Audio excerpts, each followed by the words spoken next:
Hola, bona nit. Per una vegada ni els sondejos s'han equivocat ni tothom ha assegurat el dia després de les eleccions que les enguanyades, la victòria de Convergència i Unió ha estat ampla, molt ampla, al país, a la demarcació de Barcelona, també a les comarques i, entre elles, la nostra. Una dada dels 43 municipis del Vallès Oriental, Convergència i Unió ha guanyat en 42.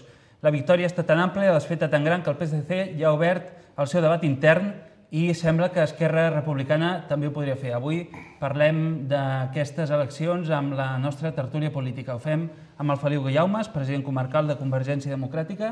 Hola, bona nit. Bona nit. Amb el president comarcal d'Iniciativa per Catalunya Verds, el Jordi Garriga. Bona nit, Jordi. Amb la secretària general del Partit Popular a la comarca, Cristina Tarrés. Bona nit. Bona nit. I amb el vicepresident d'Esquerra Republicana a la nostra comarca, Joaquim Ferriol. Bona nit. Hem de lamentar que el Partit dels Socialistes no ha pogut enviar cap representant avui a la nostra taula i tampoc Ciutadans, que és la sisena força parlamentària. La setena és de nova, Solidaritat Catalana per la Independència, i ha entrat aquest diumenge en el Parlament. Si els sembla, primer de tot, presentem les dades i ara comencem a fer un balanç. Passem al vídeo i en parlem.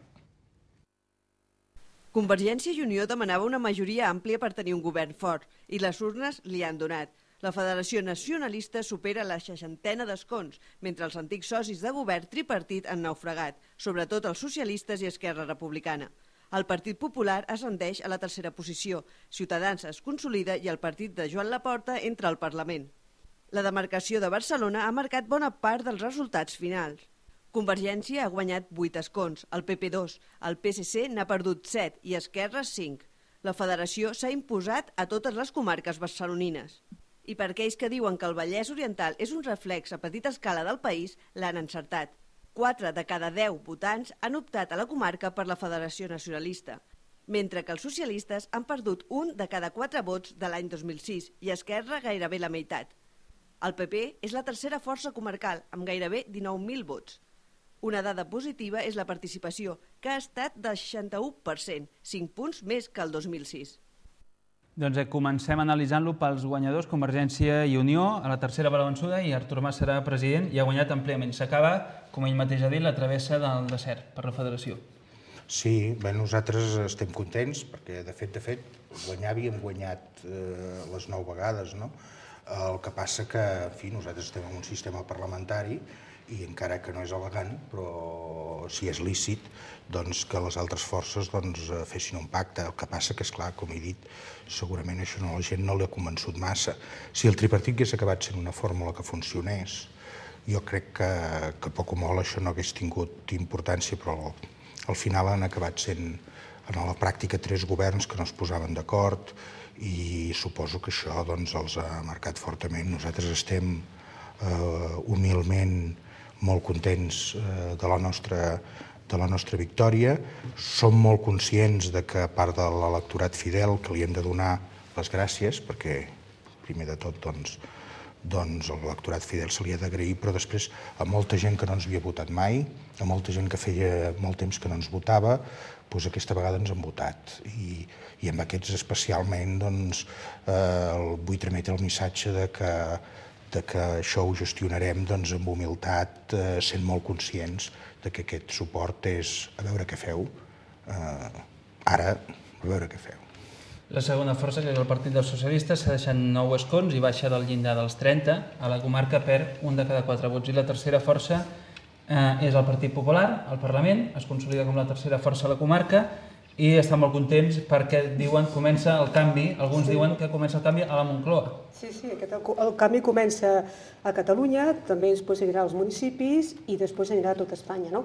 Però jo el que volia dir que aquesta és curiosa de bé, només, són els pitjors resultats que ha tingut el Partit Socialista i al mateix moment són els millors resultats que ha tingut el Partit Popular a tot Catalunya. I per què ha sigut això? Nosaltres hem sigut coherents amb el nostre electorat i al mateix moment, a part de ser coherents, han presentat un programa que ha sigut creïble i han tingut uns votants fidels i altres que han vingut a nosaltres. El Partit Socialista, m'agradaria que avui estigués aquí el Partit Socialista, però no hi som, no sé per què serà i sabran per què, jo considero que s'ha d'estar en els tiempos buenos i los tiempos malos, i ells no han sigut coherents. El seu electorat ha estat, despistadillo, que dic jo.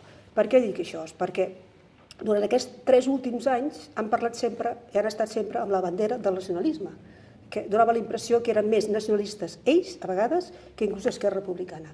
Què ha passat? Doncs que tot el cinturó de Barcelona, que és un cinturó obrer, que sempre votava, en aquest cas votava al Partit Socialista, ha votat a Convergència. I no solament a tot el que és Barcelona, excepte el que és Nou Barris, també ha votat a Convergència.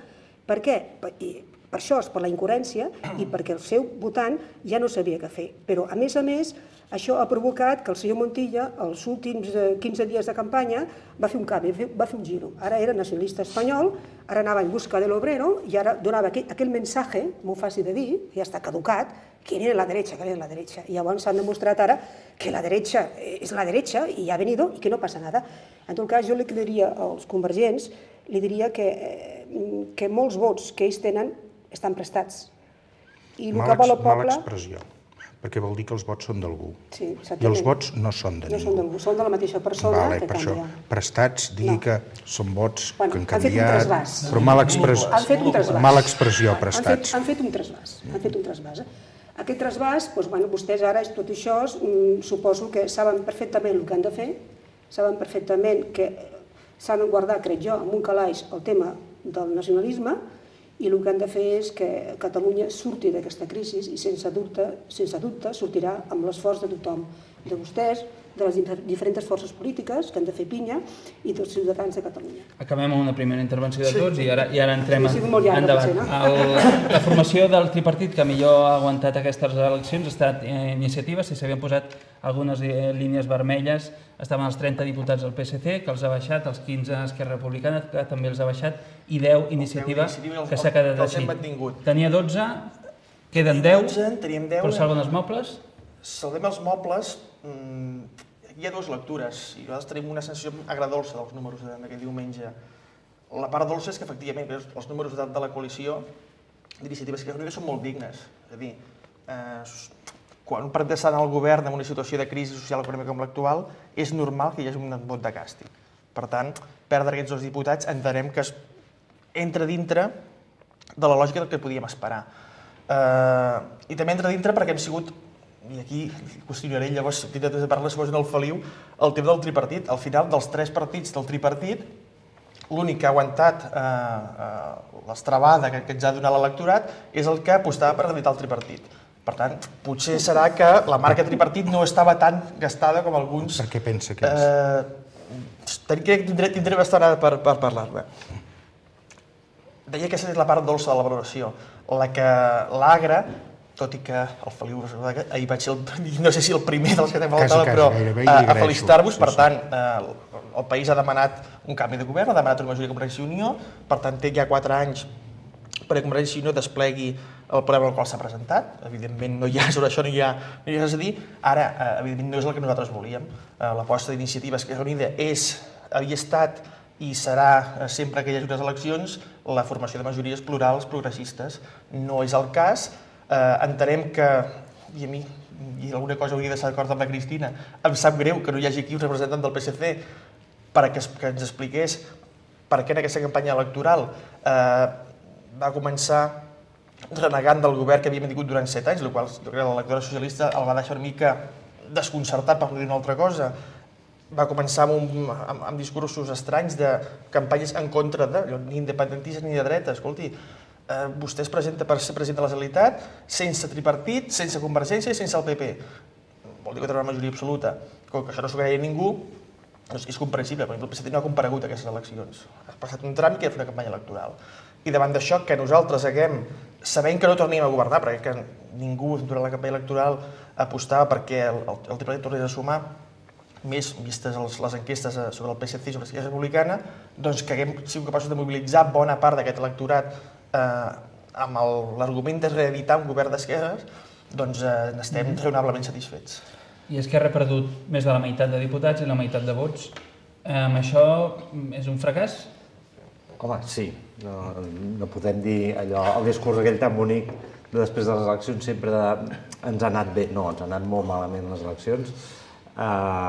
De fet, eren unes eleccions molt complicades per Esquerra, no pel que ha passat els últims 4 anys, sinó per la dinàmica interna del partit.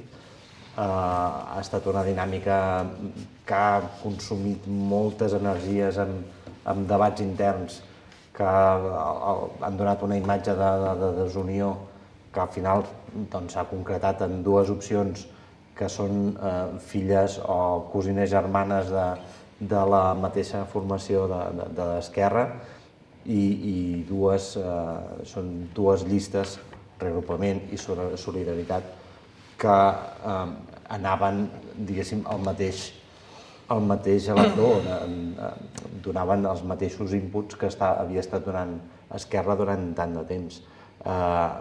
Fora estrany que es donava ja una xifra de 15 diputats com una cosa acceptable, quan veníem de 21, això vol dir que ja es preveia que la cosa aniria malament.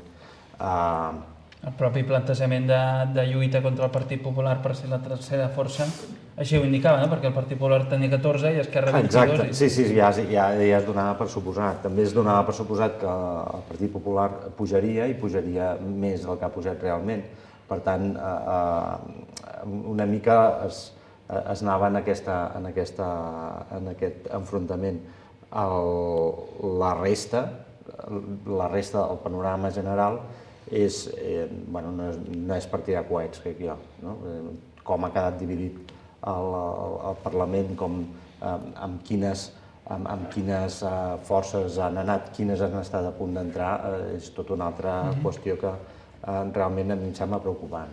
El Parlament tindrà 7 forces, com dèiem, Ciutadans manté els 3 escons i Solidaritat Catalana per la Independència en té 4. Jo, per començar, si volen a parlar, m'agradaria posar sobre la taula el que podrien ser considerades dues paradoxes, és que quan es comenta, quan tothom està en un consens que la principal necessitat del país és la lluita contra la crisi, tenim un Parlament amb més diputats nacionalistes, passem de 69 a 76, i un Parlament menys d'esquerres. Teníem 70 diputats del bloc d'esquerres i ara en tenim 48. I per una altra banda, quan sociològicament se sap que a Catalunya hi ha més independentistes que ara, tenim un Parlament amb menys diputats independentistes dels que teníem. Teníem 25 i ara en tenim 14 declaradament sobiranistes o independentistes. L'Oriol Pujol diu que els seus la meitat, o són la meitat, no, que si hem de sumar 31...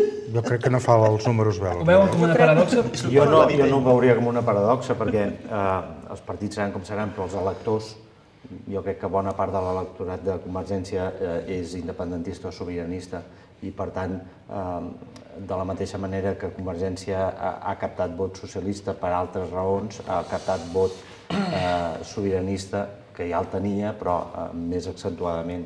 Per tant, no crec que sigui una contradicció.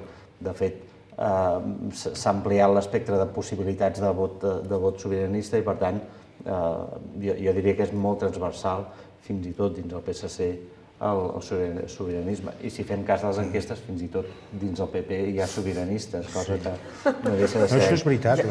Les enquestes parlen del 30% de l'electorat del PP que en un referèndum votaria que sí. Per tant, jo crec que... Esteu localitzats? No, dic del PSC, del PP no sé quants. Amb intencions sanes, s'entén. Sí, sempre sanes. Però jo amb això trencaria esquemes, com ara ho ha fet Bosch, no? Per exemple, el que vos heu dit, el cinturó obrer de Barcelona. Això, perdoneu, però no continueu, ja no existeix cap cinturó. És el nom que li diem. L'etiqueta que l'hem ficat a la premsa, l'ha ficat aquests. Cregui'm, no. No, ja sé que no existeix el cinturó. No, perquè és que ara és l'equivalent, inclús en crisi, doncs de l'equivalent d'una classe mitja, o si vol inclús mitja baixa de qualsevol país europeu, i per tant aquest esquema obrer en el sentit... Ells mateixos ho diuen, el Partit Socialista ho diu ell mateix, i la premsa jo crec que fer aquests enfocs, ho dic que el nostre programa ha estat molt escoltat, jo crec que si fos pel seu programa, cregui'm, i jo crec que avui l'últim paper que em toca és criticar el programa dels demés, però vostès, el PP, han fet una campanya que els asseguro que ens ha esgarrifat a molta gent, i ho deixaré aquí.